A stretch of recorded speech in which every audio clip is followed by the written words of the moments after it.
मैं जमीन पर बैठी फूट फूट कर रो रही थी, लेकिन वो अपनी आंखों में अंगारे भरे हुए बड़ी अकड़ के साथ मेरे सामने खड़ा हुआ था। मैंने उससे कहा, सर प्लीज मेरे ऊपर इतना जुल्म मत कीजिए। मैं जानती हूँ कि 25 लाख रुपए की जो रकम है वो बहुत ज्यादा है और मेरे जैसी मामूली सी लड़की के लिए उसे चुकाना बहुत मुश्किल है। लेकिन मेरा विश्वास करिए, मैं जब तक आपकी एक एक पाई नहीं चुका देती इस कंपनी को छोड़कर हरगिज नहीं जाऊंगी। आप चाहें तो मुझसे एक और बॉन्ड साइन करवा सकते हैं। मैं सच कहती हूँ। लेकिन उस आदमी पर मेरी मिन्नतों का कोई असर नहीं हुआ। उसने कहा, 25 लाख के बदले में मेरी शर्त यही है कि तुम्हें हर रात मेरे बिस्तर की रौनक बनना ही होगा। इसके अलावा तुम्हारे सामने और कोई रास्ता नहीं है। या तो इस शर्त को मंजूर करो और नहीं तो अभी के अभी यहाँ से दफा हो जाओ और फिर कभी मुझे अपनी शक्ल मत दिखाना। मैं तुम्हें इस फैसले के लिए 5 मिनट का समय देता हूँ। अगर मंजूर हो तो 5 मिनट के बाद नीचे आकर मेरी गाड़ी में बैठ जाना। ये कहकर वो वहां से निकल गया। लेकिन मेरी हालत खराब हो चुकी थी। मुझे कुछ समझ में नहीं आ रहा था। ऐसा लग रहा था कि जैसे उलझन के मारे मेरा दिमाग बुरी तरह से हड़बड़ा रहा हो। मुझे चक्कर जैसे आने लगे थे। मेरी धड़कनें बढ़ चुकी थी। इतनी घबराहट हो रही थी कि लग रहा था जैसे अभी अटैक पड़ जाएगा। अगर मैं इस शर्त को मंजूर नहीं करती हूँ तो इतनी बड़ी रकम का इंतजाम 2 दिन में मैं कैसे करूंगी? और कहीं मेरी बहन को कुछ हो गया तो मैं क्या करूंगी?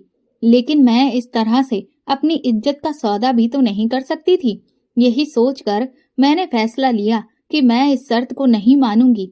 मैं 25 लाख रुपए जुटाने की कोशिश कहीं और से करूंगी। जैसे ही ये फैसला करके मैं उठकर बैठी हुई, तभी अचानक से मेरा फोन बज उठा। दूसरी तरफ मेरी माँ थी। वो बुरी तरह से रो रही थी। वो कहने लगी, पाखी यानी कि मेरी छोटी बहन की हालत बहुत ज्यादा खराब है। डॉक्टर ने कहा है कि अगर हमने जल्द से जल्द ऑपरेशन नहीं किया तो उसे बचा पाना बहुत ही मुश्किल है। वो बड़ी ही उम्मीद भरी आवाज में मुझसे कहने लगी, रोशनी बेटा, तुमने अपने बॉस से पैसों के लिए बात की? माँ की इस बात ने मुझे फिर से उस शर्त को याद दिला दिया था। मैं उन्हें कैसे बताती कि पैसे तो मुझे मिल जाएंगे, लेकिन उसके बदले में मुझे जो कीमत चुकानी पड़ेगी उससे मेरी जिंदगी तबाह हो जाएगी। मेरी खामोशी पर माँ बहुत परेशान हो गई। वो कहने लगी, अगर तुमने पैसों का इंतजाम नहीं कर पाया तो हम पाखी को खो देंगे। अब हमारी आखिरी उम्मीद तुम ही हो रोशनी बेटा, क्योंकि तुम्हारे बाप से भी मैं कोई उम्मीद नहीं रख सकती। माँ की ऐसी बातों ने मेरे फैसले को शायद आसान कर दिया था। अब मुझे सिवाय अपनी बहन के आगे कुछ नहीं दिख रहा था। इसलिए मैंने माँ को तसल्ली देते हुए कहा कि आप फिक्र मत करिए, क्योंकि बॉस ने मुझे 25 लाख रुपए देने के लिए हामी भर दी है। ये सुनते ही मेरी माँ बहुत खुश हो गई। वो मेरे बॉस को दुआएं देने लगी। कहने लगी, वो तो हमारे लिए भगवान निकले। भगवान उन्हें बहुत लंबी उम्र दे और उन्हें खूब तरक्की भी दे। इसके बाद माँ ने फोन काट दिया। लेकिन मेरे दिल में इस आदमी के लिए नफरत की आग जल रही थी। माँ को क्या पता कि उस आदमी ने इन पैसों के बदले में मुझसे क्या मांगा था। मैंने अपने आंसू पोंछ लिए और खुद को मजबूत करके मैं तुरंत ही नीचे उतरकर अपने बॉस की गाड़ी में आकर बैठ गई। उसने मुझे एक शब्द भी नहीं कहा और तुरंत ही गाड़ी को स्टार्ट कर दिया था। मैं कभी सपने में भी नहीं सोच सकती थी कि यह आदमी एक दिन मेरी इज्जत के साथ भी खेल जाएगा। अभी तक तो मैं इसे और लड़कियों के साथ ही ये सब करते हुए देख रही थी, लेकिन ये मुझे भी निशाना बनाएगा, वो भी इस तरह से, ये तो मैं कभी सोच भी नहीं सकती थी। कुछ ही देर में हम एक मंदिर के सामने थे। वहां पर सारे इंतजाम पहले से ही हो रखे थे। जल्दी से हमारी शादी हो चुकी थी और फिर मेरा बॉस आरब खन्ना मुझे लेकर अपने बंगले पर पहुंच चुका था। उसके घर वालों ने जब हमें इस तरह से दूल्हा दुल्हन के जोड़े में देखा तो उन सबके पैरों तले से जमीन निकल चुकी थी। इससे पहले कि उनमें से कोई कुछ भी पूछता, आरब ने खुद ही आगे बढ़कर सबको सब कुछ बता दिया था। इसके बाद तो उस घर में किसी की भी इतनी हिम्मत नहीं थी जो आरब से कोई भी सवाल जवाब करता। वो तुरंत ही मुझे लेकर कमरे में पहुंचा और उसने बड़ी ही बेशर्मी के साथ कमरे में पहुंचते ही अपने सारे कपड़े एक तरफ निकाल कर रख दिए। ये देखकर डर के मारे मेरे हाथ पैर कांपने लगे थे। वो कहने लगा, डर क्यों रही हो? तुम्हारी तबाही का तो आज पहला दिन है। अभी तो तुम्हें 1 साल तक ये सब हर रोज झेलना है।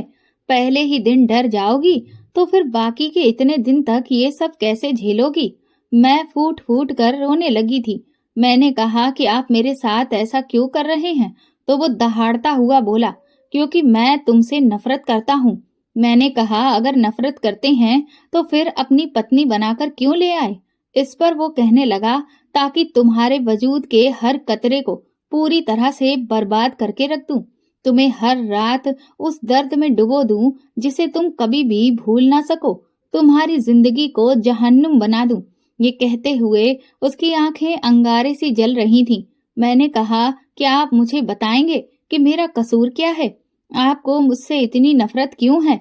इस बात पर वो कहने लगा कि तुम्हारी इतनी औकात नहीं है कि तुम मुझसे ये सवाल कर सको, इसलिए चुपचाप अब बिस्तर पर पहुंचो, क्योंकि अब वो होगा जिसके लिए मैंने ये सब कुछ किया है।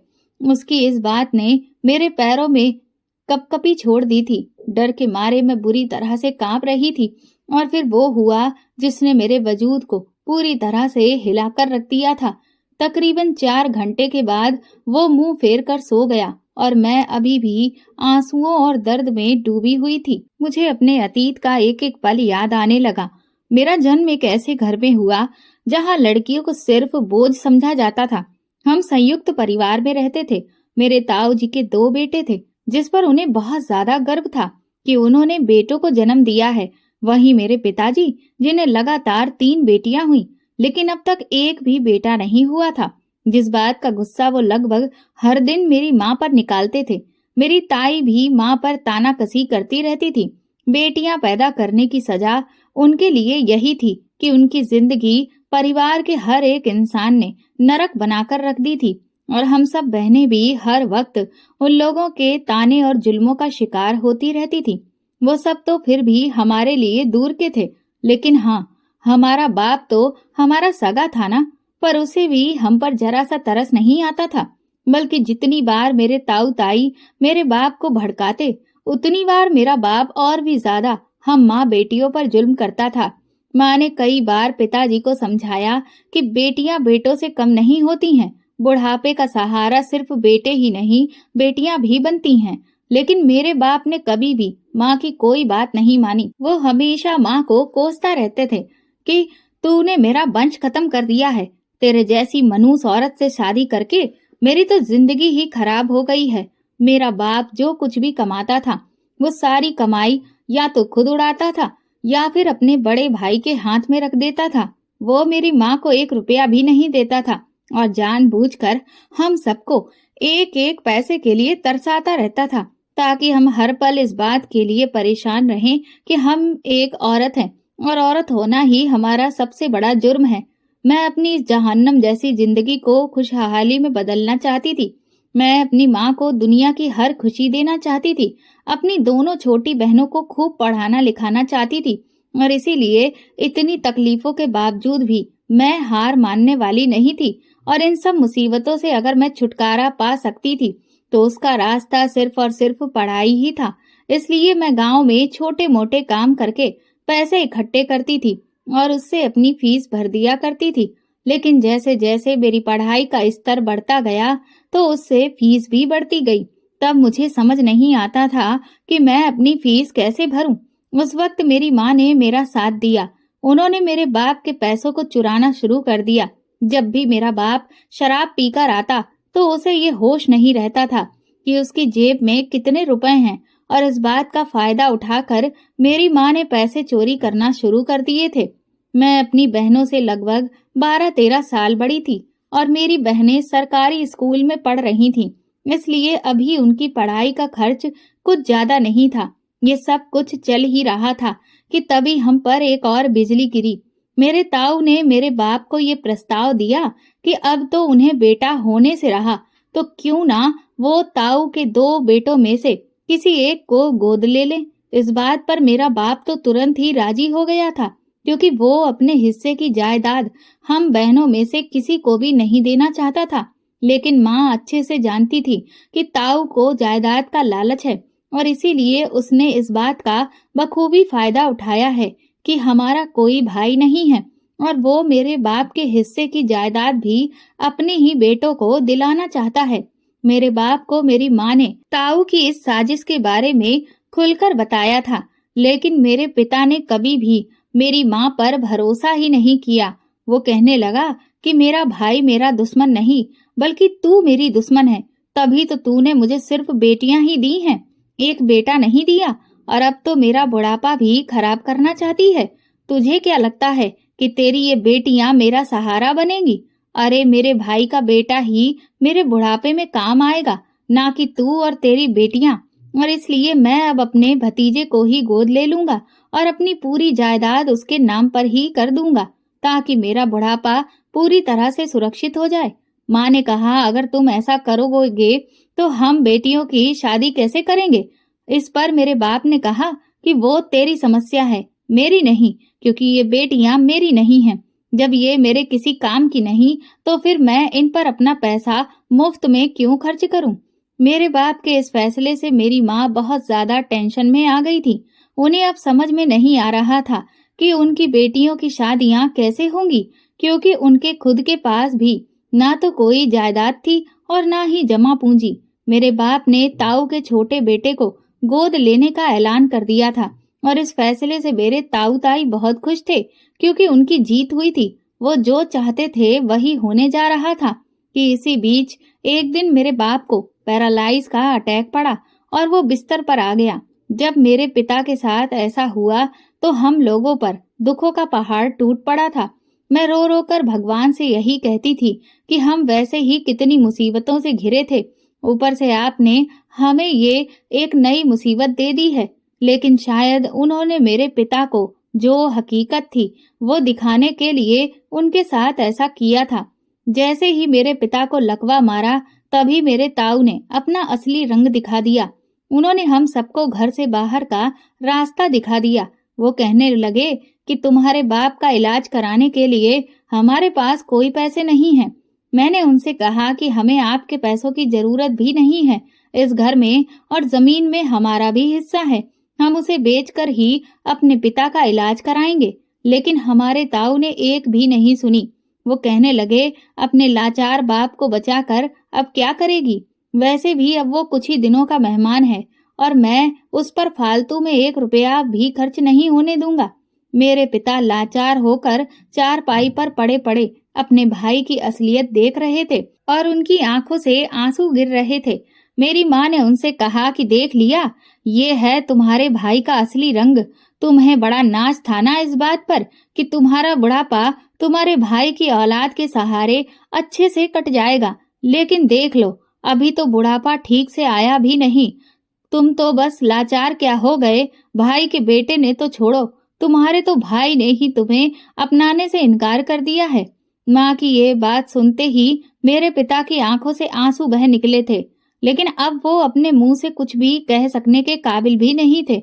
लेकिन उनकी आंखों को देखकर साफ पता चल रहा था कि उन्हें अपनी गलती का एहसास हो रहा था। लेकिन अब क्या फायदा, अब तो बहुत देर हो चुकी थी। उन लोगों ने हमें धक्के मारकर वहां से बाहर निकाल दिया। हमने उनसे भिड़ने की बहुत कोशिश की, लेकिन उनके आगे हम नाकाम हो गए थे। कानूनी लड़ाई लड़ने के लिए भी पैसों की जरूरत होती है, जो कि हमारे पास नहीं थे। लेकिन अब हमें समझ में नहीं आ रहा था कि हम कहाँ जाएं और क्या करें। तब माँ हम सबको लेकर अपने मायके पहुंची और उन्होंने अपने भाई से मदद मांगी। हमारे मामा जी ने हमारी इस मुसीबत में बहुत साथ दिया। उन्होंने अपने पुराने घर में हमें रहने के लिए आश्रय दिया। लेकिन इस बात से मेरी मामी बहुत खफा हो गई थी और जिस वजह से मामा और मामी के बीच में झगड़ा होने लगा। मामा जी हमें पुराने घर में छोड़कर जब जाने लगे तो वो हाथ जोड़कर मेरी माँ के आगे कहने लगे कि बहन, मुझे माफ करना। अपनी गृहस्थी को शांति पूर्वक चलाने की वजह से मैं इससे ज्यादा तुम्हारी और कोई मदद नहीं कर सकता। अगर हो सके तो अपने भाई की मजबूरी को समझना। माँ ने अपने भाई को गले लगाकर कहा कि तुमने हमारे लिए जो किया है वही बहुत है। कम से कम अब हमारे सर पर छत तो है, बाकी की सारी जिम्मेदारी हम खुद उठा लेंगे। इसके बाद मामा जी वहां से चले गए थे, लेकिन अब घर को चलाने के लिए और पेट भरने के लिए हमारे पास 1 रुपया भी नहीं था। गांव में रहते हुए हम कुछ भी ऐसा नहीं कर पा रहे थे जिससे इतने लोगों का पेट भरा जा सके, और इसलिए मैंने फैसला किया कि अब मैं शहर जाकर नौकरी करूंगी। हालांकि मुझे इस बात से बहुत डर लग रहा था, क्योंकि मैं कभी भी शहर नहीं गई थी और शहर के लोगों के बीच में रहकर उनसे मुकाबला करना, इस सब को सोच कर ही मैं घबरा जाती थी। लेकिन मुझे अब अपने घर की जिम्मेदारी उठानी थी, अपने पिता का इलाज कराना था, अपनी बहनों को पढ़ाना लिखाना था। ये सोचकर मैं जैसे तैसे अपनी माँ को इस फैसले के लिए तैयार किया और शहर आ गई। मेरे पास शहर में रहने का कोई ठिकाना नहीं था, इसलिए 2-3 दिन तो मैंने रेलवे स्टेशन पर रहकर ही गुजारे थे। और इन 3 दिनों में मैं जहां जहां पर भी नौकरी की तलाश में गई, हर जगह से मुझे मेरे गंदे कपड़ों को देखते ही कंपनी में नौकरी देना तो दूर की बात है, घुसने तक नहीं दिया था। पर मुझे समझ नहीं आ रहा था कि अब मैं इन कपड़ों का क्या करूं, क्योंकि नए कपड़े खरीदने के लिए मेरे पास पैसे ही नहीं थे। मेरे पास कुल मिलाकर सिर्फ 500 रुपए थे, जिन्हें मैं सिर्फ इमरजेंसी के लिए रखे हुए थी। इसलिए मैंने फैसला किया कि मैं फिलहाल किसी छोटी मोटी जगह पर काम कर लेती हूँ, जिससे इतने पैसे तो हासिल हो जाएंगे कि अपने सर पर छत की जगह किराए पर ले लूंगी और कुछ अच्छे कपड़े खरीद लूंगी। तब मैं किसी अच्छी कंपनी में नौकरी की तलाश करूंगी।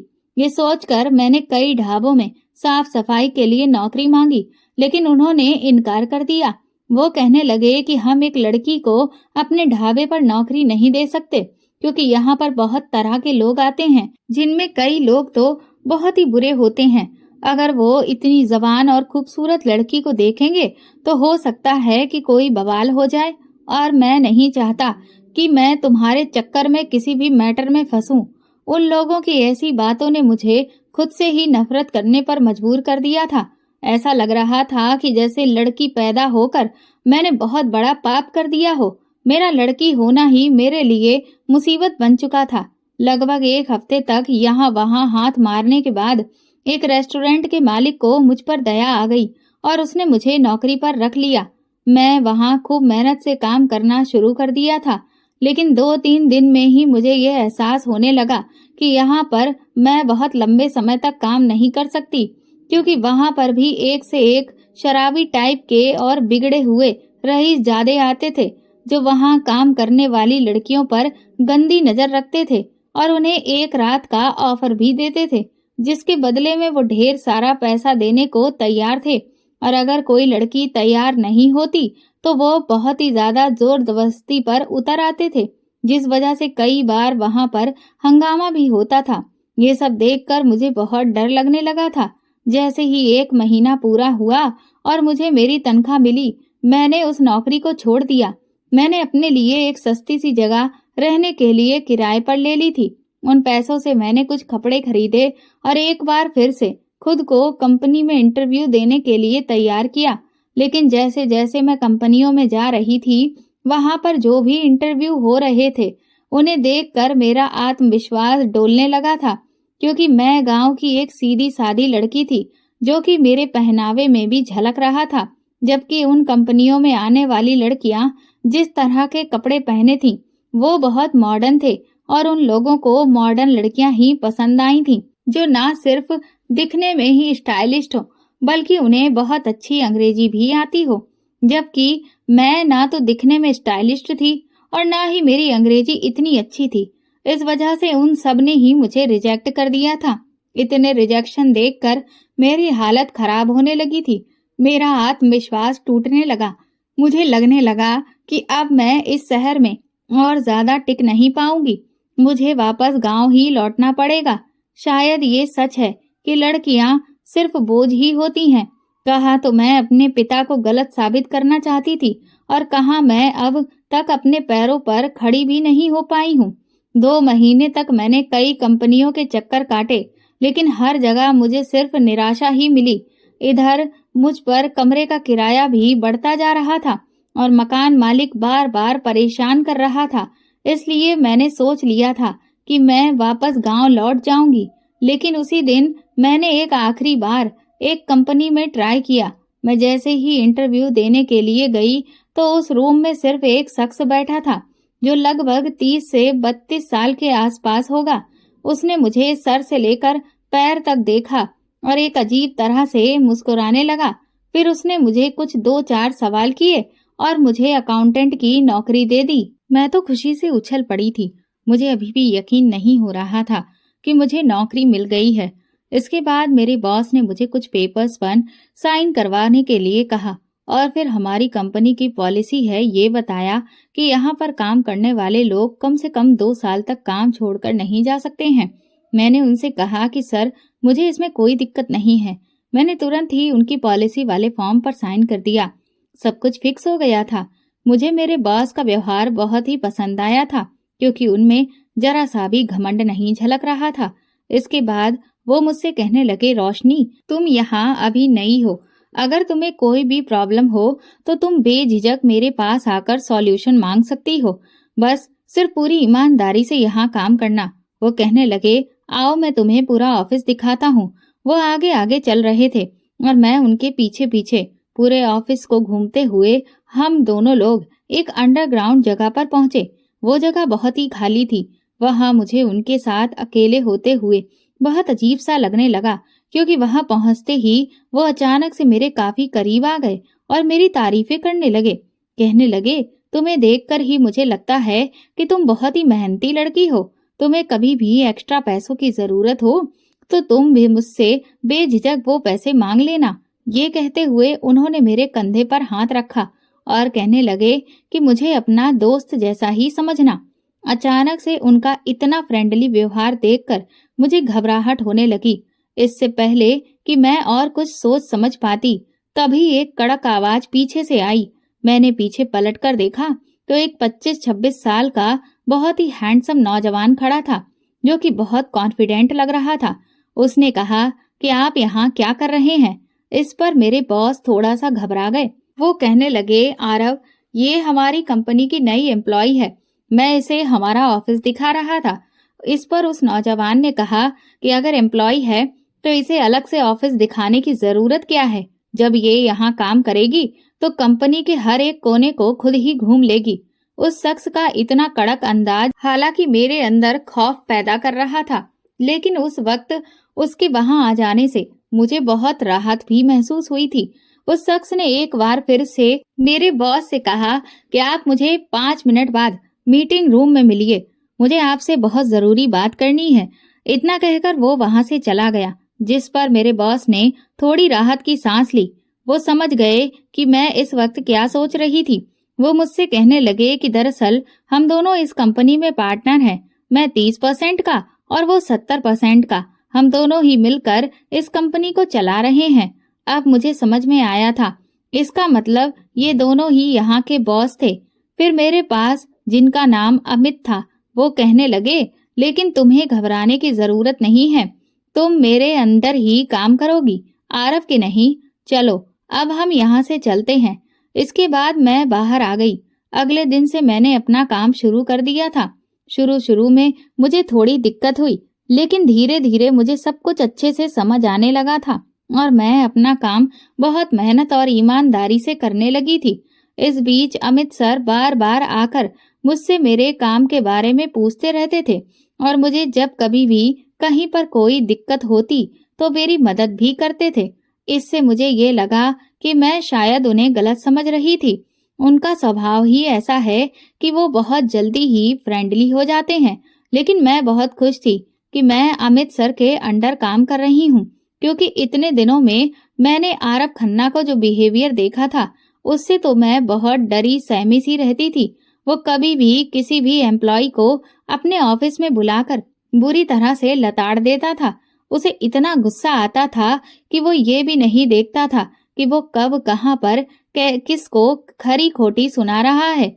इस वजह से ऑफिस का हर एक एम्प्लॉय उससे थर थर कांपता था। धीरे धीरे महीना गुजर रहे थे।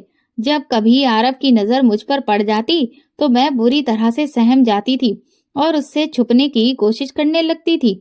इस बीच अमित सर से मेरी काफी दोस्ती जैसी हो गई थी।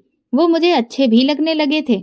इन दिनों मुझे ये महसूस हुआ कि शायद आरव और अमित दोनों भाई हैं, लेकिन क्योंकि आरव के पास कंपनी के ज्यादा शेयर हैं, इस वजह से अमित सर को उससे दबना पड़ता है। मैं यही सोचती थी कि दोनों भाइयों में जमीन आसमान का अंतर है।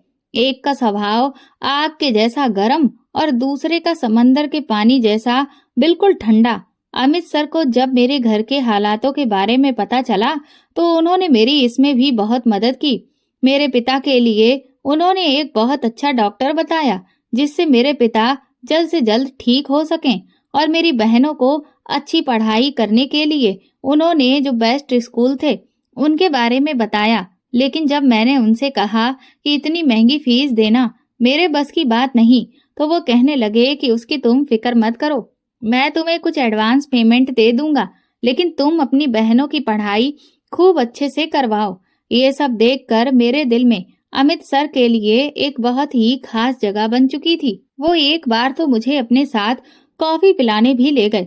हालांकि मैंने उन्हें बहुत मना किया, लेकिन वो माने ही नहीं। सब कुछ बिल्कुल ठीक चल रहा था, लेकिन उस एक दिन के बाद से मेरी दुनिया बिल्कुल बदलने लगी थी। एक दिन मैं अमित सर के ऑफिस में उन्हें अपने किए हुए काम की रिपोर्ट्स दे रही थी। तभी अचानक से आरव खन्ना केविन के अंदर दाखिल हुआ और उसने मुझे फरमान सुनाते हुए कहा, मिस रोशनी, आज से आप इस ऑफिस में अकाउंटेंट के तौर पर काम नहीं करेंगी, बल्कि मेरी पर्सनल सेक्रेटरी की पोस्ट आप संभालेंगी, वो भी अभी और इसी वक्त से। जैसे ही आरव के मुंह से ये बात निकली, अमित सर उठकर खड़े हो गए। वो कहने लगे, लेकिन ये तुम क्या कह रहे हो आरव? आरव ने कहा कि आपने शायद साफ साफ सुना नहीं। मैंने कहा कि अब से ये मेरी सेक्रेटरी के तौर पर काम करेगी। ये सुनकर मेरे पैरों तले से जमीन निकल चुकी थी। मैं तो आरव खन्ना से बहुत डरती थी, और अब मैं उसकी पर्सनल सेक्रेटरी के तौर पर कैसे काम कर सकती थी। मैंने दयनीय नजर से अमित सर की तरफ देखा कि वो कुछ करें और मुझे आरव खन्ना से बचा लें। उन्होंने तुरंत ही आरव से कहा कि लेकिन इसकी जरूरत क्या है, रोशनी तो अच्छा भला अकाउंटेंट के तौर पर काम कर रही है।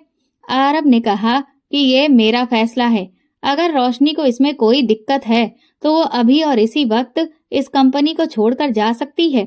ये सुनकर तो मेरे और अमित सर दोनों के होश उड़ चुके थे। मेरे लिए नौकरी बहुत जरूरी थी, क्योंकि अब तो मुझ पर बहुत सारी जिम्मेदारियां थीं। अमित सर ने तुरंत ही पलटवार करते हुए आरव से कहा कि लेकिन कंपनी की पॉलिसी के हिसाब से कोई भी एम्प्लॉय 2 साल से पहले कंपनी को छोड़कर नहीं जा सकता। इस पर आरव खन्ना ने कहा कि कंपनी के रूल्स को मैंने बनाया है, तो उन्हें मैं बदल भी सकता हूँ। आरव की इस बात पर अमित सर खामोश हो गए थे। उन्हें उस वक्त बहुत गुस्सा आ रहा था, लेकिन वो कुछ भी नहीं बोले। आरव ने तुरंत ही एक लड़की को केबिन में बुलाया और कहा कि आज से ये आपके अंडर आपके अकाउंटेंट के तौर पर काम करेगी, और उसने मुझे फरमान सुनाया कि मैं अभी के अभी तुरंत उसके केबिन में पहुंचूं। मेरा मन तो नहीं कर रहा था, लेकिन मजबूरी में मैं तुरंत आरव के केबिन में गई। आरव ने मुझसे कहा कि अब से तुम आरव खन्ना की सेक्रेटरी हो, इसलिए खास तौर पर याद रखना कि एक भी गलती नहीं होनी चाहिए, वरना तुम्हें जो सजा मिलेगी उसे तुम झेल नहीं पाओगी। उसकी ऐसी बातों ने तो मुझे हिलाकर रख दिया था। मुझे तो समझ ही नहीं आ रहा था कि उसने मुझे अपनी सेक्रेटरी बनाया ही क्यों है। शायद वो जानबूझकर मेरे साथ ऐसा कर रहा था ताकि मैं खुद ही इस कंपनी को छोड़कर चली जाऊं, लेकिन वो चाहता तो मुझे निकाल भी तो सकता था। मुझे तो समझ ही नहीं आ रहा था कि वो ये सब क्यों कर रहा था। अगले दिन से ही मैंने अपने काम को समझना शुरू कर दिया था, लेकिन आरव की सेक्रेटरी के तौर पर काम करना मेरे लिए बहुत मुश्किल हो रहा था, क्योंकि वो पूरे दिन मुझे चकर घिन्नी के जैसे घुमाता रहता था और बार बार मुझ पर चीखता चिल्लाता रहता था। ऐसा लगता था कि जैसे वो न जाने किस बात का गुस्सा मेरे ऊपर निकाल रहा है। वो इतना ऐठू था और इतना सड़ू टाइप का था कि उसकी शक्ल हर वक्त घमंड में चूर ही रहती थी। लेकिन धीरे धीरे उसके इस तरह के बर्ताव की मुझे आदत पड़ने लगी थी। अमित सर बेचारे दूर दूर से ही मुझे देखते रहते थे। अब हमारे बीच बातचीत भी बहुत कम हो पाती थी, क्योंकि मैं अब पहले से काफी ज्यादा बिजी रहने लगी थी। आरव खन्ना जहाँ कहीं भी जाता था मुझे साये की तरह अपने साथ ही रखता था। एक दिन हम लोग शहर से बाहर एक मीटिंग के लिए गए थे। वहां पर अचानक से आरब को बहुत तेज बुखार हो गया। उसने तो मुझसे कह दिया कि मैं अपने कमरे में जाकर आराम करूं, लेकिन मुझे पता नहीं क्यों उसकी इतनी फिक्र हो रही थी। बार बार मुझे ऐसा लग रहा था कि वो इस वक्त अपने कमरे में बिल्कुल अकेला है। अगर उसकी तबीयत ज्यादा खराब हो गई तो ना जाने फिर क्या होगा। यही सोचकर मैं उसके कमरे के बाहर पहुंची। 2-3 बार दरवाजा खटखटाने के बाद भी उसके कमरे का दरवाजा नहीं खुला। मुझे चिंता होने लगी। मैंने जैसे ही दरवाजे पर जरा सा जोर दिया तो दरवाजा अपने आप ही खुल गया। अंदर पहुंची तो आरब बिल्कुल बेसुध पड़ा हुआ था। मैंने उसे हल्का सा छूकर देखा तो उसे काफी तेज बुखार चढ़ा था। उसका माथा भी बुरी तरह से तप रहा था। मैंने तुरंत ही होटल वालों से कहकर ठंडे पानी का इंतजाम करवाया और लगभग पूरी रात बैठकर मैंने उसके ठंडे पानी की पट्टियां उतारी। तड़के सुबह के आसपास बहुत तेज नींद आने की वजह से मैं वहीं पर बैठे बैठे ही सो गई थी। सुबह जब आंख खुली तो आरब भी उठ गया था। वो अचानक से चौंक गया और कहने लगा कि तुम यहाँ क्या कर रही हो। मैंने उसे बताया कि आपको बहुत तेज बुखार था, आपकी तबीयत बहुत खराब थी, आपको होश भी नहीं था, इसीलिए मैं आपकी पट्टियां उतार रही थी। मेरी इस बात पर उसने एक गहरी नजर मुझ पर डाली। मेरी आंखें नींद न पूरी होने की वजह से लाल हो रही थीं। वो कुछ देर शांत रहा और फिर धीरे से उसने मुझे थैंक यू कहा। उसके मुंह से ये शब्द सुनकर मैं तो चौंक पड़ी।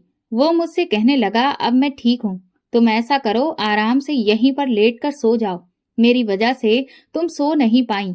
आरब की ऐसी बातें सुनकर मुझे तो यकीन नहीं हो रहा था कि ये आरब खन्ना है जो मुझे अपने काम के दौरान एक पल बैठने तक नहीं देता। वो आज मुझ पर रहम खा रहा है। मैं सोच में डूबी थी। तभी अचानक से वो फिर से अपने कड़क अंदाज में बोला, तुम्हें सुनाई नहीं दिया? मैंने कहा चुपचाप लेटकर सो जाओ और आराम करो। मैं तुरंत ही उसके बिस्तर में घुसकर लेट गई और सोचने लगी, ये आदमी भी बड़ा अजीब है, फिक्र भी कर रहा है लेकिन ऐंठ बिल्कुल भी कम नहीं है। कुछ ही देर में मैं गहरी नींद में सो गई। जब सोकर उठी तो आरब ने मेरे लिए नाश्ता मंगाकर रखा था। वो कहने लगा, नाश्ता कर लो, कुछ ही देर में हमें यहाँ से निकलना होगा। उस दिन के बाद से आरब का व्यवहार मेरे लिए थोड़ा सा नरम पड़ गया था। एक दिन अमित सर मेरे पास आए और कहने लगे, रोशनी तुम ये नौकरी छोड़ दो, मैं तुम्हें किसी दूसरी जगह पर नौकरी दिला दूंगा। मैंने उनसे कहा कि लेकिन मैं ऐसा नहीं कर सकती। वो कहने लगे, मैं जानता हूँ कि आरब तुम्हें टॉर्चर कर रहा है और मैं तुम पर ये जुल्म बर्दाश्त नहीं कर सकता। मैंने अमित सर से कहा कि हाँ, मैं मानती हूँ कि आरब सर मेरे साथ कुछ ज्यादा ही रूखा व्यवहार करते हैं, लेकिन अब मुझे इस सब की आदत हो रही है और मैं अपनी जिम्मेदारियों से पीछे नहीं हट सकती हूँ, इसलिए मैं ऐसा नहीं कर सकती। मेरी इस बात पर अमित सर मुझे बार बार जबरदस्ती करने लगे कि मैं कैसे भी करके इस नौकरी को छोड़ दूं, लेकिन मुझे समझ में नहीं आ रहा था कि वो ऐसा क्यों कर रहे हैं। मैंने उनसे कहा कि आप मेरी फिक्र मत करिए। इसके बाद उन्होंने मुझसे जो बात कही उसे सुनकर मैं दंग रह गई। उन्होंने मुझसे अपने प्यार का इजहार किया। वो कहने लगे कि मैं तुम्हें बहुत पसंद करता हूँ और तुमसे शादी भी करना चाहता हूँ। मैं तो उनकी ऐसी बात सुनकर चकराकर रह गई थी। मैंने कहा, सर ये आप क्या कह रहे हैं? वो कहने लगे, तुम मुझे बहुत अच्छी लगती हो रोशनी, मुझे तुम्हारे जैसी जीवन साथी ही अपने जीवन में चाहिए, और तुम बताओ क्या मैं तुम्हारे काबिल नहीं हूँ? मैंने कहा, नहीं सर, ऐसा तो कुछ भी नहीं है, बल्कि काबिल तो मैं आपके नहीं हूँ। वो कहने लगे, ऐसा नहीं है, तुम मेरे लिए क्या हो ये तो मैं ही जानता हूँ, इसीलिए मैं नहीं चाहता कि तुम आरब की हरकतों का शिकार बनो। मैं तुमसे शादी करके तुम्हें इस दुनिया की सारी खुशियां देना चाहता हूँ। वो मुझसे मेरा फैसला जानना चाहते थे, लेकिन मुझे न जाने क्यों उस वक्त कुछ भी समझ में नहीं आ रहा था। मैंने सर से कहा कि मैं आपको सोचकर इस बारे में जवाब दूंगी। वो मुझसे कहने लगे कि तुम अगर मुझसे शादी करोगी तो तुम्हारे परिवार की जिम्मेदारी मैं बहुत अच्छे से उठा लूंगा, तुम्हें कोई भी तकलीफ नहीं होगी। ये सुनकर मेरे मन में भी एक लालच सा आ गया। मैंने सोचा कि मेरे माँ बाप तो इतना अच्छा रिश्ता मेरे लिए कभी नहीं ढूंढ सकते। अगर मैं अमित सर से शादी करती हूँ तो मेरी जिंदगी में सब कुछ सही हो जाएगा। पर पता नहीं क्यों मुझे कुछ अजीब सा लग रहा था। लेकिन अमित सर बार बार मुझसे पूछ रहे थे और इसलिए मैंने हड़बड़ी में उनसे शादी के लिए हाँ कह दी, जिससे वो बहुत खुश हो गए। वो बोले, अब तुम ये नौकरी छोड़ दो। मैंने कहा, लेकिन सर मैंने बॉन्ड पर साइन किया है। इस पर अमित सर कहने लगे, उसकी फिक्र तुम मत करो, मैं उन पेपर्स को फाड़ कर फेंक दूंगा। फिर तो आरव के पास ऐसा कोई सबूत ही नहीं होगा जिसमें ये लिखा हो कि तुमने किसी भी पॉलिसी पर साइन किया हो।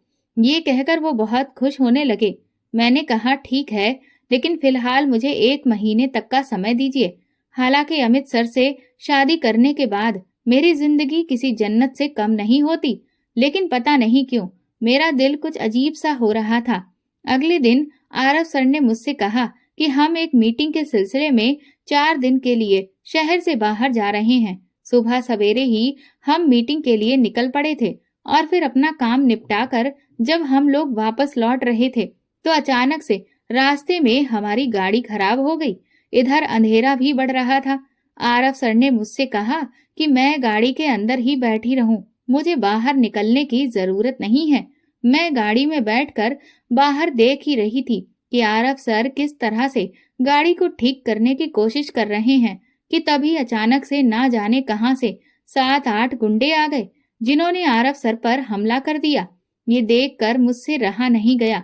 मैं भी आरव सर को बचाने के लिए कार से बाहर निकल पड़ी तो उन गुंडों ने मुझे भी पकड़ लिया। वो मेरे साथ खींचातानी करने लगे। इतने गुंडों से हम 2 लोग मुकाबला नहीं कर पा रहे थे, इसलिए वहां से जान बचाकर भाग निकलना ही सबसे बेस्ट ऑप्शन था। मैंने सर से कहा कि हमें यहाँ से भागना होगा और फिर हम दोनों बेतहाशा दौड़ने लगे। न जाने किन किन रास्तों से हम आगे बढ़ रहे थे।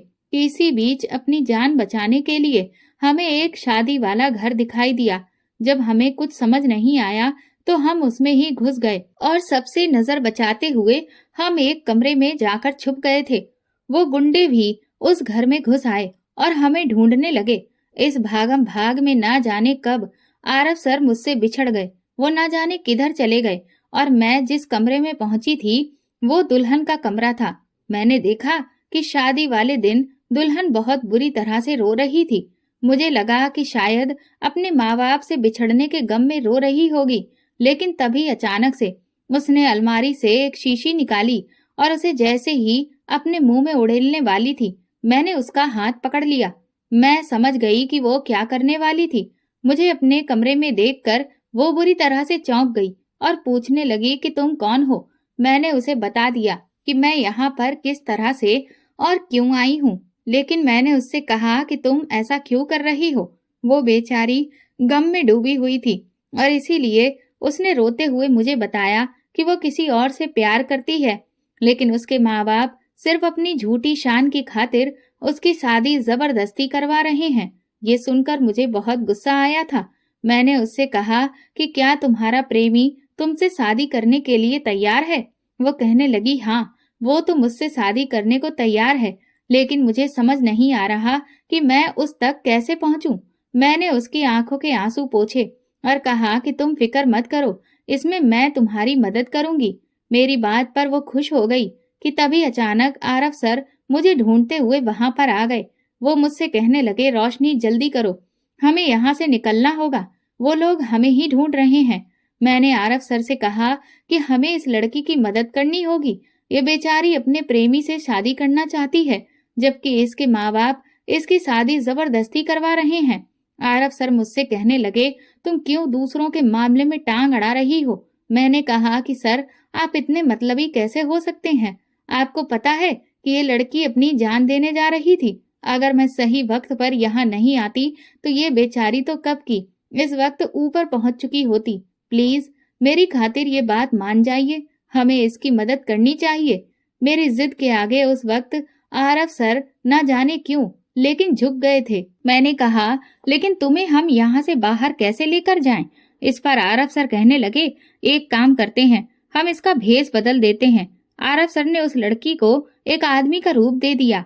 उसे देखकर कोई ये पहचान नहीं सकता था कि वो एक लड़की है। आरव सर का दिमाग देखकर मैं तो बहुत खुश हो गई। मैंने कहा कि आपके पास इतना अच्छा आइडिया हो सकता है, मैं तो सोच भी नहीं सकती थी। वो कहने लगे, इतनी बड़ी कंपनी चला रहा हूँ तो गधा तो नहीं होगा ना। उनकी ये बात सुनकर मैं जोर जोर से हंसने लगी। मन में सोचा कि मुझे तो आप बिल्कुल गधे ही लगते थे। वो कहने लगे, इतना हंस क्यों रही हो? मैंने कहा, कुछ नहीं। ये कहते हुए मैंने बात को टाला। इसके बाद हम लोग सबकी नजरों से बचते हुए और धोखा देकर वहां से बाहर निकल आए। लेकिन तभी रिश्तेदारों में से कोई दुल्हन के कमरे में गया और उसने सब तरफ शोर मचा दिया कि दुल्हन तो भाग गई है, जिससे हर तरफ भगदड़ मच गई। हर कोई दुल्हन को ढूंढने लगा। हम तुरंत ही वहां से अपनी जान बचाकर भागे। लेकिन इसी भगदड़ में उस लड़की की मूंछ नीचे गिर गई और उन लोगों ने देख लिया कि ये तो दुल्हन है। वो सब एक साथ हम लोगों के पीछे दौड़ पड़े। आरव सर ने मेरा और उस लड़की का हाथ पकड़ा और हमें पूरी ताकत से अपने साथ दौड़ाया। हम लोग लगातार दौड़ते ही चले जा रहे थे। उस लड़की ने अपने प्रेमी को फोन करके पहले ही बुला लिया था। एक मोड़ पर पहुंचकर जब हमें उसका प्रेमी दिखाई दिया तो आरव सर ने तुरंत ही उस लड़की को उसके प्रेमी के साथ वहां से विदा कर दिया। लेकिन तभी लड़की के घर वालों ने हमें पकड़ लिया। वो लोग हमें घसीटकर एक जंगल की तरफ ले गए। वो कहने लगे कि तुमने हमारी नाक कटवा दी है, हम तुम्हें छोड़ेंगे नहीं। इसी बीच उनमें से एक आदमी बोला कि आपकी बेटी को भगाने की जिम्मेदार ये लड़की है, इसने ही ये आइडिया उसके दिमाग में डाला था। मैंने अपने कानों से सुना था। ये सुनते ही वो लोग आग बबूला हो गए और उन्होंने मुझे कसकर पकड़ लिया। वो कहने लगे कि अगर कसूर इस लड़की का है तो सजा भी सिर्फ इसे ही मिलेगी। उन्होंने अपने कुछ आदमियों से कहा कि इस लड़के को ले जाकर इस जगह से बहुत दूर छोड़ दो। आरव सर ये सुनते ही बुरी तरह से बौखला गए। वो कहने लगे कि इस लड़की को हाथ लगाने की अगर तुम में से किसी ने भी जरूरत की तो अच्छा नहीं होगा। वो लोग कहने लगे कि फिलहाल तुम चुपचाप यहाँ से चले जाओ, वरना तुम भी बिना बात मारे जाओगे। वो लोग जबरदस्ती आरव सर को पकड़कर वहां से ले जाने लगे। मैं आरव सर को देखकर रो रही थी। वो बार बार धमकी दे रहे थे कि उनमें से कोई भी मुझे हाथ तक ना लगाए। वो अपने आप को उन आदमियों से छुड़ाने की पूरी कोशिश कर रहे थे, लेकिन उनमें से कोई भी उनकी बात नहीं सुन रहा था। इस बीच उनके बीच बहुत हाथापाई भी हुई। मैं बुरी तरह से आरव सर का नाम ले लेकर चिल्ला रही थी। उस दिन ऐसा लग रहा था कि जैसे आरव सर मुझसे जुदा नहीं हो रहे थे, बल्कि मेरी सांसें ही मुझसे छीनी जा रही थीं। कुछ ही देर में वो लोग आरव को लेकर वहां से चले गए और मुझे उन्होंने बालों से पकड़कर मारना पीटना शुरू कर दिया। वो अपनी बेटी के भाग जाने की पूरी भड़ास मुझ पर निकालने लगे। उनके इतने जुल्मों पर मैं होश खोने लगी थी। मेरी आंखें हल्की सी ही खुली थीं कि तभी मैंने देखा कि वो लोग मुझे जिंदा ही जमीन में गाड़ने लगे थे। जब उन्होंने मुझ पर मिट्टी डालना शुरू किया तो मेरी सांसें ही उखड़ने लगी थीं और अब मुझे यकीन हो गया था कि अब मैं जिंदा नहीं बचूंगी। मुझे जिंदा गाड़ कर वो सब तो वहां से जा चुके थे और मैं मिट्टी में दफन एक एक सांस के लिए संघर्ष कर रही थी। मेरा दम बहुत बुरी तरह से घुट रहा था और फिर न जाने कब मेरी आंखें बंद हो गईं और जब मेरी आंखें खुली तो मैं आरव सर की बाहों में थी। वो मुझे अपनी बाहों में लेकर बुरी तरह से झकझोर रहे थे और उनकी आंखों से बेइंतहा आंसू बह रहे थे जो कि मेरे गालों पर गिर रहे थे। वो बार बार रोशनी रोशनी कह कहकर पुकार रहे थे कि तभी मेरी आंखें खुली और मुझे होश में आता देखकर उनके चेहरे पर मुस्कुराहट आ गई और उन्होंने मुझे अपने गले से लगा लिया। वो कहने लगे, मुझे तो लगा था कि मैं तुम्हें हमेशा के लिए खो दिया है। मैंने उनके गालों को हाथ लगाया और कहा कि आप ठीक तो है ना। उन्होंने मेरे हाथों को अपने होठों पर लगाकर कहा, अगर आज मैं तुम्हें खो देता तो ना जाने मैं क्या कर बैठता। फिर वो मुझ पर गुस्सा करने लगे। मैंने तुमसे कहा था ना कि दूसरों के फटे में टांग ना अड़ाया करो। देखो क्या से क्या हो गया। अगर मैं सही वक्त पर वापस नहीं आता तो तुम्हें हमेशा हमेशा के लिए खो देता। मैंने उनसे कहा, लेकिन आपके होते हुए मुझे कुछ कैसे हो सकता था। आपने मुझे बचा लिया। इसके बाद उन्होंने मुझे अपनी गोद में उठाया। कुछ दूर चलने के बाद हमने एक गाड़ी वाले से लिफ्ट ली। आरव सर ने उस आदमी के नंबर से फोन करके दूसरी गाड़ी को मंगवाया। फिर हम कुछ घंटे के बाद आरव सर के बंगले पर पहुंचे। उन्होंने डॉक्टर को बुलाकर मेरा ट्रीटमेंट शुरू करवा दिया था। पूरे 1 दिन तक मैं आरव सर के कमरे में ही रही। उस दिन पहली बार मैं उनके घर वालों से मिली। जब मुझे पूरी तरह से होश आ गया तो एक खूबसूरत सी लड़की मेरे पास सूप का कटोरा लेकर आई। उसने मुझे बताया कि वो आरव सर की बहन है। वो कहने लगी कि मुझे आरव ने बताया कि तुमने कितनी बड़ी मुसीबत को मोल ले लिया था, लेकिन तुम बहुत बहादुर हो क्योंकि तुमने एक लड़की की जिंदगी को बर्बाद होने से बचाया है। मैं काफी देर आरव सर की बहन से बात करती रही और सोच रही थी कि आरव सर और उनकी बहन के स्वभाव में जमीन आसमान का अंतर है। वो कितने कड़क हैं और ये कितनी नरम तरीके से बात करती हैं। उस दिन मुझे पहली बार पता चला कि आरव सर के इस तरह के व्यवहार का कारण ये है कि उन्होंने बहुत ही कम उम्र में अपने माता पिता को खो दिया था और तब से ही उन्होंने जिंदगी की सारी कठिनाइयों को झेला है, जिस वजह से वो इस तरह से हो गए हैं। माँ बाप के जाने के बाद उन्होंने ही घर की सारी जिम्मेदारी को संभाला। उनके साथ घर में उनकी दादी, चाचा चाची, उनका बेटा और उनकी बहन और जीजा जी भी रहते हैं। जब मैं वहां से चलने को हुई तो आरव सर की बहन प्रिया ने मुझे गले से लगाया। वो कहने लगी, तुम मुझे बहुत अच्छी लगी हो, जब भी समय मिले तो मुझसे मिलने आती रहना। इसके बाद मैं वापस अपने घर आ गई थी। अगले दिन जब मैं ऑफिस गई तो अमित सर को मेरे साथ हुए हादसे के बारे में पता चल चुका था। वो कहने लगे कि तुम्हें इस मामले में पड़ने की जरूरत ही क्या थी, अगर तुम्हें कुछ हो जाता तो मैं तो मर ही जाता। मैंने कहा कि लेकिन आरव सर ने मुझे बचा लिया। वो कहने लगे, हाँ वो सब तो ठीक है, लेकिन अब तुम कंपनी से रिजाइन दे दो, हम लोग 2 हफ्ते बाद ही शादी कर लेंगे। जैसे ही अमित सर ने यह बात कही तो मुझ पर जैसे बिजली सी गिर गई थी। मैं तो ये भूल ही गई थी कि मैं तो अमित सर से शादी का वादा कर चुकी हूँ, लेकिन ना जाने क्यों जब से मैं आरव सर के साथ उस जगह से लौटी थी मेरे दिल में कुछ अजीब सी हलचल मची हुई थी। कुछ अजीब सा हो गया था। वो क्या था मुझे समझ में नहीं आ रहा था। अब मैं अमित सर से शादी नहीं करना चाहती थी। मन तो मेरा पहले भी उनसे शादी करने के लिए नहीं था, लेकिन अब तो जैसे उनके मुंह से शादी शब्द सुनकर ही मेरी रूह कांपने लगी थी। मुझे समझ नहीं आ रहा था कि मेरे साथ ऐसा क्यों हो रहा है। अमित सर बार बार मुझे नौकरी छोड़ने के लिए कह रहे थे, लेकिन मैं कोई न कोई बहाना बनाकर उस कंपनी में टिकी हुई थी। कुछ दिनों के बाद ही मेरे पास प्रिया जी का फोन आया। उन्होंने कहा कि आज उनकी वेडिंग एनिवर्सरी है, जिसकी एक ग्रैंड पार्टी है और मुझे उस पार्टी में जरूर जाना है। मैंने उन्हें खुशी खुशी हाँ कह दिया। शाम को मैं जल्दी ही ऑफिस से निकलने वाली थी क्योंकि मुझे पार्टी में जाना था, लेकिन अमित सर ने आकर मुझे रोक दिया।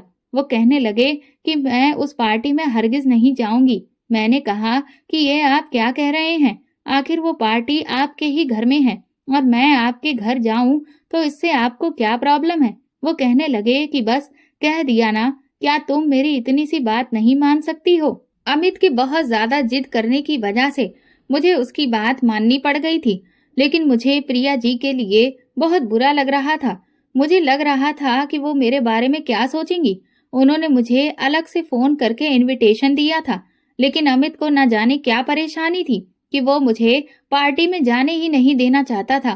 पार्टी के अगले दिन ही मेरे पास प्रिया जी का फोन आया। वो कहने लगी कि आप आई क्यों नहीं। मैं तो बहुत शर्मिंदा हो गई थी, लेकिन मैंने फिर उनसे झूठा बहाना बना दिया कि मेरे पिताजी की तबीयत अचानक से खराब हो गई थी, जिसके लिए मुझे उनकी देखभाल करने जाना पड़ा। जिस पर उन्होंने मुझसे कहा कि कोई बात नहीं, लेकिन आप अपने पिताजी का ख्याल रखिएगा और जब समय मिले तो मुझसे मिलने जरूर आइएगा। मुझे उनसे झूठ बोलकर बिल्कुल भी अच्छा नहीं लग रहा था, लेकिन अमित की वजह से मुझे ये सब करना पड़ा। इधर 2 हफ्ते जब बीते तो मुझे एक ऐसी खबर मिली जिससे मेरे पैरों तले से जमीन निकल चुकी थी। माँ ने फोन करके बताया कि मेरी बहन खेलते खेलते अचानक बेहोश हो गई और जब डॉक्टर को दिखाया तो उन्होंने कहा कि मेरी बहन के दिल में छेद है, जिसे जल्द से जल्द मुझे उसका ऑपरेशन करवाना पड़ेगा, वरना मेरी बहन को बचा पाना नामुमकिन है। मुझे उस वक्त कुछ भी समझ में नहीं आ रहा था, क्योंकि ऑपरेशन का खर्चा 25 लाख रुपए था। मैंने ये बात सबसे पहले अमित को बताई, जिसे सुनकर वो भी बहुत परेशान हो गया। वो कहने लगा कि पहले हम शादी कर लेते हैं, उसके बाद मैं पूरी कोशिश करता हूँ कि तुम्हें पैसों का इंतजाम करके दूं। मैं उसकी बात सुनकर हैरान रह गई थी। मैंने कहा कि इस वक्त मैं इतनी बड़ी मुसीबत में हूँ और आपको शादी की पड़ी है। लेकिन अमित तो जैसे पागल हुआ पड़ा था। वो कहने लगा कि जब तुम मुझसे शादी करोगी, मैं तुम्हारी मदद भी तभी करूंगा। मुझे उस पर बहुत गुस्सा आ रहा था, क्योंकि हकीकत ये थी कि मैं उससे शादी नहीं करना चाहती थी। क्यों नहीं करना चाहती थी मुझे नहीं पता, पर अपनी बहन की खातिर मुझे उसकी ये शर्त माननी पड़ी, जिससे वो बहुत खुश हो गया और उसने मुझे तुरंत ही दुल्हन के भेष में तैयार होकर पास वाले मंदिर में पहुंचने को कहा।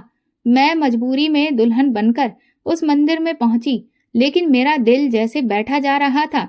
बार बार मेरी आंखों के सामने आरव का चेहरा घूम रहा था, जिस पर मुझे बहुत हैरानी हो रही थी कि मेरे दिल को और दिमाग पर वो खड़ूस आदमी क्यों छाया हुआ है, क्यों मैं उसे बार बार याद कर रही हूँ। साथ में मुझे ये भी डर लग रहा था कि जब मैं अमित के साथ विदा होकर उनके घर पहुंचूंगी तो आरव खन्ना मेरा क्या हाल करेगा।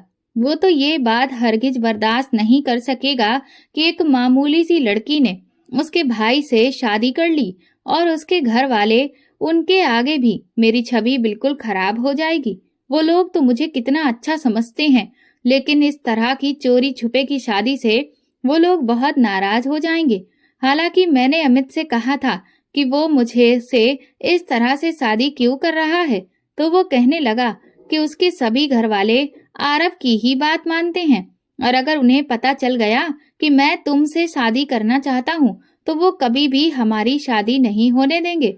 इसीलिए एक बार हमारी शादी हो जाएगी, उसके बाद हम उन्हें सब कुछ बता देंगे। इस वक्त मैं अपनी बहन की वजह से मजबूर थी, इसलिए मुझे अमित की हर बात माननी पड़ रही थी। मैं मंदिर पहुंच चुकी थी, लेकिन 2 घंटे बीत जाने के बाद भी अमित वहां नहीं पहुंचा। इधर रात का 12 बज गया, लेकिन अमित का कोई अता पता नहीं था। उसका फोन भी स्विच ऑफ आ रहा था। मुझे बहुत गुस्सा आ रहा था कि शायद अमित ने मुझे धोखा दे दिया है। मैं वहां से सीधा अपने घर आई। अगले दिन जब मैं ऑफिस पहुंची तो वहां भी अमित का कोई अता पता नहीं था। किसी भी एम्प्लॉय को नहीं मालूम था कि अमित कहाँ पर है। अगले दिन ही माँ का एक बार फिर से फोन आया। वो कहने लगी कि वो और मामा जी मेरी छोटी बहन को लेकर दिल्ली के सबसे बड़े अस्पताल पहुंचे हैं। डॉक्टर ने तुरंत ही पैसों का इंतजाम करने के लिए कहा है। मैं कुछ भी करके अपने कंपनी वालों से मदद मांगू। अब मुझे आरव खन्ना के अलावा और कोई नजर नहीं आ रहा था, इसलिए मैंने सोचा कि मैं अब इस बारे में आरव से बात करती हूँ। मुझे अब उससे बहुत उम्मीद थी। मुझे लग रहा था कि वो मेरे लिए पहले के मुकाबले बहुत नरम पड़ गया है और वो मेरी मदद जरूर करेगा। लेकिन मैं जब उसके कैबिन में पहुंची तो वो तो गुस्से में तमतमाया हुआ था। मेरी शक्ल देखते ही वो बुरी तरह से भड़क उठा। कहने लगा, आ गई तुम, मुझे तुम्हारा ही इंतजार था। मैं तुम्हें बुलाने ही वाला था। अच्छा हुआ कि तुम खुद ही आ गई। मुझे समझ नहीं आया कि वो इतना गुस्से में क्यों है। मैंने उससे कहा कि सर, मुझे आपकी मदद की जरूरत है और मैं अपनी परेशानी उसे बता दी। और फिर उसने मेरे सामने जो शर्त रखी, उसने तो मेरा भरम ही तोड़ दिया। मुझे लगने लगा कि मैं इस आदमी को नेक इंसान समझने की भूल कर रही थी। ये तो बहुत ही गिरा हुआ इंसान है, क्योंकि वो मुझे 1 साल के लिए अपने बिस्तर की रौनक बनाना चाहता था। लेकिन मैं मजबूर थी और इसलिए मैंने उसकी शर्त को मंजूर कर लिया। इसके बदले में उसने मुझे 25 लाख रुपए दे दिए थे, जिससे मेरी बहन की जान तो बच गई थी, लेकिन मेरी जिंदगी तबाह हो गई थी। जब मुझे वो अपने घर लेकर आया तो उसने एक भी दिन मेरा ऐसा नहीं बीतने दिया जो उसने मुझे खून के आंसू ना रुलाए हों। वो मुझ पर इतने जुल्म क्यों ढा रहा था, मुझे समझ में नहीं आ रहा था। वो मुझे हर पल जलील करता, हर पल ये एहसास दिलाता कि मैं एक गरीब लड़की हूँ और साथ ही कैरेक्टर लेस भी, जो पैसों की खातिर अपनी इज्जत बेचने के लिए भी तैयार हो जाती है। उसके शब्द मेरे कानों से खून निकाल देते थे। मैं चीख पड़ती थी और रोने लगती थी कि वो मेरे साथ ऐसा क्यों कर रहा है। लेकिन वो मेरे किसी भी सवाल का जवाब नहीं देता था। कहाँ तो मैं आरव से प्यार करने लगी थी, लेकिन अब मेरे दिल में आरव के लिए बार बार नफरत सी जागने लगी थी। मेरी बहन का ऑपरेशन हो गया, उसके बाद वो बिल्कुल ठीक हो गई थी और घर वापस आ गई थी। इस बीच मेरे घर वालों को भी पता चला कि मेरी शादी हो चुकी है, तो वो बहुत गुस्सा हुए। लेकिन क्योंकि अब शादी तो हो ही चुकी थी, इसलिए उन्होंने सब कुछ एक्सेप्ट कर लिया था। पर उन्हें नहीं पता था कि मैं तो बस 1 साल की दुल्हन हूँ। मेरे घर वाले अपने दामाद से मिलना चाहते थे और इसलिए वो सभी आरव के बंगले पर आ गए। मैं उस वक्त बहुत डरी हुई थी, क्योंकि मुझे पता था कि वो मेरे जैसी बेइज्जती करता है, ठीक वैसे ही मेरे घर वालों की भी करेगा। लेकिन उस वक्त मैं हैरान रह गई जब उसने ऐसा कुछ भी नहीं किया, बल्कि उसने पूरे मान सम्मान के साथ मेरे घर वालों को अपने घर में बुलाया और उनका स्वागत सत्कार किया। यहाँ तक कि उसने मेरे माँ बाप के पैर भी छुए। ये देखकर मुझे तो अपनी आंखों पर यकीन नहीं हो रहा था कि ये वो आदमी है जो मुझे हर पल जलील करता है। वहीं मेरे माँ बाप को सर आंखों पर वो रख रहा था। मेरी माँ तो अब बहुत खुश थी, उनकी सारी नाराजगी दूर हो चुकी थी। वो कहने लगी कि ऐसा लड़का तो मैं खुद भी तेरे लिए कभी नहीं ढूंढ सकती थी। मेरे पिता की जब ऐसी हालत आरव ने देखी, तो उसने तुरंत ही उनका ट्रीटमेंट शहर के सबसे अच्छे डॉक्टर के यहाँ से शुरू करवा दिया था। ये देखकर मैं तो दंग रह गई थी। उनके जाने के बाद जब मैं कमरे में आई, तो मैंने आरव से कहा कि आप मुझ पर ये एक और एहसान क्यों कर रहे हैं? ये सब करने की आपको कोई जरूरत नहीं है। आरव बड़े ही गुस्से में मुझसे कहने लगा कि तुम होती कौन हो मुझे ये बताने वाली कि मुझे क्या करना है, क्या नहीं करना है। ये कहकर वो कमरे से चला गया। मुझे तो इस आदमी की शख्सियत ही समझ में नहीं आ रही थी कि ये भला कैसा इंसान है। धीरे धीरे यूं ही दिन निकलने लगे। आरव के साथ रहते रहते मुझे उसकी आदत सी होने लगी थी। वो मुझ पर बार बार गुस्सा करता था, लेकिन फिर भी न जाने क्यों जब वो शांत होता तो मुझे उस पर प्यार आता था। इतने दिन मैं आरव के साथ ही रह रही थी। मैंने देखा था कि अमित मुझे अभी तक कहीं भी दिखाई नहीं दिया था और उनके घर में भी किसी ने अमित का जिक्र तक नहीं किया था। मैं भी इतने दिनों में अमित के बारे में बिल्कुल भूल ही गई थी। एक दिन मैंने डरते डरते आरव से अमित के बारे में पूछा, तो ऐसा लगा कि जैसे उसकी आंखों में खून उतर आया हो। उसने मुझे बाजू से कसकर पकड़ लिया और अपने बहुत करीब लाकर कहने लगा, अगर आज के बाद अमित का नाम मैंने तुम्हारी जुबान से भी सुना तो मुझसे बुरा कोई नहीं होगा। आरव के ऐसा कहने पर मुझे लगने लगा कि आरव ने ही अमित के साथ कुछ ऐसा किया है कि वो अभी तक यहाँ नहीं आया है। शायद आरव ने अमित को शहर से कहीं दूर भेज दिया है। भला ऐसा कैसे हो सकता है कि एक भाई अपने दूसरे भाई के साथ ऐसा सुलूक करे और उसके घर वाले भी उससे कुछ भी ना कहें। एक दिन आरव एक मीटिंग के लिए घर से निकल कर गया। मैं जब कमरे में लौटी तो मैंने देखा कि उसकी मीटिंग के जो जरूरी कागजात थे वो तो आरव घर पर ही भूल गया था। ये देखकर मैं परेशान हो गई। मैंने सोचा कि अगर इन कागजों की वजह से आरव की मीटिंग सक्सेसफुल नहीं हुई तो कहीं उन्हें कोई बड़ा नुकसान न हो जाए। यही सोचते हुए मैंने तुरंत ही वो फाइलें उठाई और टैक्सी करके आरव की गाड़ी का पीछा करने लगी। मैं उन्हें आवाज दे रही थी, लेकिन वो थे कि सुन ही नहीं रहे थे। हम लोग काफी दूर निकल आए थे और जब हम एक सुनसान जगह पर पहुंचे तो मैंने देखा कि एक गाड़ी ने आरव की गाड़ी के आगे आकर रास्ता रोक दिया था। उसमें से 5-6 गुंडे निकले और वो जबरदस्ती पकड़कर आरव को अपने साथ ले जाने लगे। ये देखकर मैं घबरा गई। मैंने उस टैक्सी वाले से उन लोगों का पीछा करने के लिए कहा। कुछ दूर तो उसने उनका पीछा किया, लेकिन जब वो गुंडे अपने अड्डे पर पहुंचे तो वो टैक्सी वाला अपनी जान बचाकर वहां से भाग गया। मैं आरव को कुछ भी नहीं होने दे सकती थी। वो लोग आरव को एक बंद पड़ी फैक्ट्री में ले गए। मैं उस फैक्ट्री के अंदर जाने का रास्ता ढूंढ रही थी। काफी देर कोशिश करने के बाद मुझे एक जगह मिली। जब मैं वहां से अंदर पहुंची तो मैंने देखा कि उन लोगों ने आरव को एक तरफ कुर्सी पर बांध दिया था और फिर वो लोग वहां से चले गए थे। मैं जैसे ही वहां पहुंची तो आरव मुझे वहां देखकर हैरान रह गया। मैंने तुरंत ही उसे रस्सियों से आजाद किया। वो मुझसे कहने लगा कि तुम यहाँ क्या कर रही हो? मैंने कहा कि इस वक्त ये सारे सवाल मत पूछो, हमें तुरंत यहाँ से निकलना होगा। इससे पहले कि हम वहां से निकलते, तभी एक शख्स की पीछे से आवाज आई। वो कहने लगा कि कहाँ भाग रहे हो? हमने जैसे ही पलटकर देखा तो वो इंसान आरव के ऊपर बंदूक ताने हुए था। हमने जब उसकी शक्ल देखी तो होश उड़ गए, क्योंकि वो और कोई नहीं बल्कि अमित था। आरव ने कहा कि तुमने मेरा किडनैप करवाया था। वो जोर जोर से हंसने लगा और कहने लगा कि हाँ, मैंने ही तुम्हारा किडनैप करवाया था। मैंने अमित से कहा कि लेकिन तुमने ऐसा क्यों किया? इस पर आरव कहने लगा, मैं जानता हूँ कि इसने ऐसा क्यों किया, क्योंकि ये तुम्हें पाना चाहता था। मेरे होते हुए ये तुम्हें कभी नहीं पा सकता था, इसीलिए। इस पर अमित कहने लगा, बिल्कुल सही कहा, और अब मैं आज तुम्हें मारकर रोशनी को हमेशा हमेशा के लिए अपना बना लूंगा। अमित के मुंह से ये बात सुनकर मेरे होश उड़ गए थे। मैंने अमित से कहा कि तुम्हारा दिमाग खराब हो गया है, तुम ऐसा नहीं कर सकते। इस पर आरव कहने लगा, अब ये नाटक करने की जरूरत नहीं है रोशनी। तुम्हें क्या लगता है कि मैं तुम्हारी बातों में आ जाऊंगा? मुझे अच्छे से पता है कि तुम भी इसके साथ ही शामिल हो।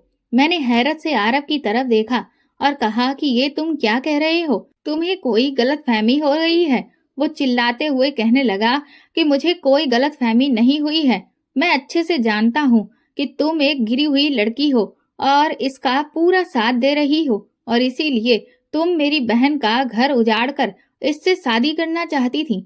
आरव की कोई भी बात मेरे समझ में नहीं आ रही थी। मैंने कहा कि ये तुम क्या कह रहे हो? वो कहने लगा कि लेकिन मैंने तुम्हारा प्लान फेल कर दिया और मैं तुम दोनों की शादी वाले दिन इस अमित को मंदिर पहुंचने ही नहीं दिया, और फिर खुद मैंने तुमसे शादी कर ली, क्योंकि मैं अपनी बहन की खुशियां छीनते हुए नहीं देख सकता था। अगर मेरी बहन इस आदमी से बेइंतहा मोहब्बत ना करती होती तो मैं इसे तो कब का जान से मार चुका होता। मैंने कहा कि लेकिन ये तो तुम्हारा भाई है ना? आरव कहने लगा, बस करो, बहुत हो गया तुम्हारा झूठा नाटक। तुम्हें क्या लगता है मैं तुम्हारी एक और नई चाल में फंस जाऊंगा? ये मेरा भाई नहीं बल्कि मेरा जीजा है। और आरव के मुंह से ये बात सुनते ही मेरे पैरों तले से जमीन निकल चुकी थी। आरव कहने लगा कि तुम्हें बहुत अच्छे से पता था कि ये मेरा जीजा है और इसके पास भी मेरी कंपनी का कुछ हिस्सा है, और इसीलिए इसने जब तुम पर डोरे डाले तो तुमने भी इसका पूरा साथ दिया और मेरी बहन का घर उजाड़ने की कोशिश की। लेकिन मुझे ऐन मौके पर तुम लोगों की हरकतों के बारे में पता चल चुका था और मैंने तुम्हारा प्लान चौपट कर दिया। इसीलिए मुझे तुमसे नफरत है रोशनी। आरव के मुंह से सच्चाई सुनकर मैं फूट फूट कर रोने लगी। मैंने अमित से कहा कि तुम इतने बड़े झूठे और मक्कार निकलोगे, मैं कभी सोच भी नहीं सकती थी। सच्चाई क्या है अभी के अभी आरव को बताओ। मैं सच कहती हूँ आरव, इस आदमी ने मुझे यही बताया था कि ये तुम्हारा बड़ा भाई है, लेकिन आरव मेरी बात पर यकीन कर ही नहीं रहा था। मैं चिल्ला चिल्ला कर अमित से कह रही थी कि वो सच बता दे, लेकिन वो तो शैतानी हंसी हंस रहा था। फिर वो कहने लगा कि हाँ, रोशनी सही कह रही है। अगर मैं इसे ये बता देता कि मैं शादीशुदा हूँ तो ये कभी भी मुझसे शादी करने के लिए तैयार नहीं होती। मैं तो इसे पहली नजर में देखते ही इस पर फिदा हो गया था, और मैंने सोचा था कि एक तरफ मैं इससे भी शादी करके इसे किसी दूसरे घर में रखूंगा, जिससे मेरे हाथ से प्रिया की दौलत भी नहीं जाएगी और मैं रोशनी की खूबसूरती को भी पालूंगा। लेकिन तूने मेरा सारा प्लान चौपट कर दिया। लेकिन चिंता मत कर, मैं अभी भी नाकामयाब नहीं हुआ हूँ। तुझे मारकर मैं इससे शादी कर लूंगा और फिर तो मुझे तेरी पूरी जायदाद भी मिल जाएगी। अमित के मुंह से सच सुनकर आरव की आंखों में अफसोस दिखने लगा। मैंने आरव से कहा, देखा, मैंने तुमसे कहा था कि इस आदमी ने मुझसे झूठ बोला था। मुझे अगर पता होता कि ये तुम्हारी बहन का पति है तो मैं इसकी तरफ कभी नजर उठाकर भी नहीं देखती, और मैं इससे शादी भी सिर्फ अपनी मजबूरी की वजह से कर रही थी, क्योंकि ये मुझे मेरी बहन के इलाज के लिए पैसे दे रहा था, वरना मैं इसे बिल्कुल भी नहीं चाहती थी। बल्कि सच कहूँ तो मुझे तो तुमसे प्यार हो गया था। ये सुनते ही अमित का गुस्सा भड़क गया। वो कहने लगा, ये तुम क्या कह रही हो रोशनी?